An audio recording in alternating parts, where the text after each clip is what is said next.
Bagaimana caranya agar tetap istiqomah, Ustadz, dan ilmu yang kita dapatkan menjadi berkah? Nah, ini pertanyaan yang sangat penting tapi sangat berat ya. Kita semua memohon kepada Allah Subhanahu wa taala agar diberikan keistiqomahan. Musuh kita sangat luar biasa, sangat berat untuk dilawan, dan kita ini lemah. Ada syaitan yang tidak pernah istirahat menanti kapan kita lengah. Ada hawa nafsu kita yang tidak pernah lepas dari kita. Memang tabiat dan fitrah kita diciptakan seperti itu. Kemudian fitnah yang ada di sekitar kita yang luar biasa dan dunia. Bagaimana setiap saat siap untuk diraih. Jadi kapan kita lengah, iman kita lagi lemah. Syaitan yang sudah lama menanti kapan kita lengah, lalu fasilitas di hadapan kita terbuka. Ada TV, ada HP, ada teman, ada fasilitas, ada tempat-tempat hiburan. Maka sangat sedikit orang yang bisa istiqamah. Karenanya kita harus menjaga diri, memperhatikan bagaimana Allah Subhanahu wa taala mengajari kita agar kita bisa istiqamah. Jaga pergaulan dengan baik, ya. Perhatikan kondisi lingkungan. Kemudian manfaatkan setiap saat waktu kita untuk hal yang bermanfaat. Ya.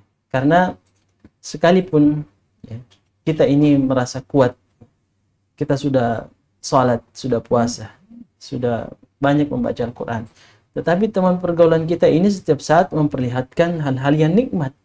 Maka sampai kapan ya iman kita ini kuat? Ya, iman kita ini kan ya kadang kuat, kadang lagi lemah. Ya, kuat dengan ketaatan dan lemah ya kita bermaksiat.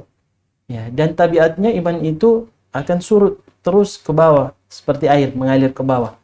Tidak ada iman yang seseorang hanya duduk di rumahnya, tidak ada aktivitas yang bernilai iman, lalu dikatakan imannya bertambah terus. Ya, kecuali jika dia isi dengan kebaikan. Ya, mendengarkan ceramah, tausiah, berzikir, melakukan kebaikan-kebaikan kepada orang lain, itu akan menambah imannya.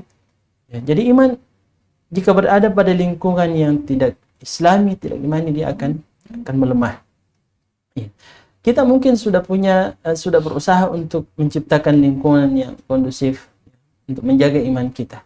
Pergaulan mungkin juga sudah baik. Ya. Tetapi para ikhwan dan akhwat sekalian, kita ini bisa saja terjatuh dalam kesalahan, maksiat, itu karena sesuatu yang dari dalam. Syahwat dan hawa nafsu yang ada dari dalam diri kita yang memang jadikan tabiat, ya, jibillah, syahwat kita kepada wanita. Orang bisa membayangkan sesuatu yang haram mungkin dalam salat, dalam keadaan salat. Dalam keadaan berpuasa masih bisa membayangkan hal yang seharusnya tidak dibayangkan. Kenapa? Karena memang itu fitrah manusia. Ya. Apa solusinya? Kalau kita pemuda, segeralah menikah. Ya.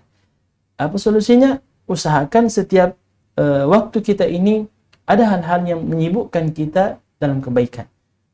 Jadi ada teman yang baik, ada lingkungan, tinggal kita membuat agenda. Ya, apa kira-kira kegiatan-kegiatan yang bisa menyibukkan kita, bermanfaat untuk kita supaya ya, kita tidak dalam keadaan kosong, melompong, ya, lalu akhirnya dimanfaatkan oleh musuh, ya, syaitan, oleh hawa nafsu, oleh fasilitas yang menggiurkan.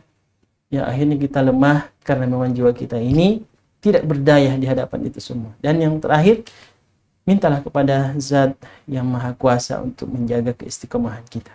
Mintalah kepada Allah Subhanahu wa taala karena kita ini tidak berdaya, sangat lemah kecuali dengan pertolongan dari Allah Subhanahu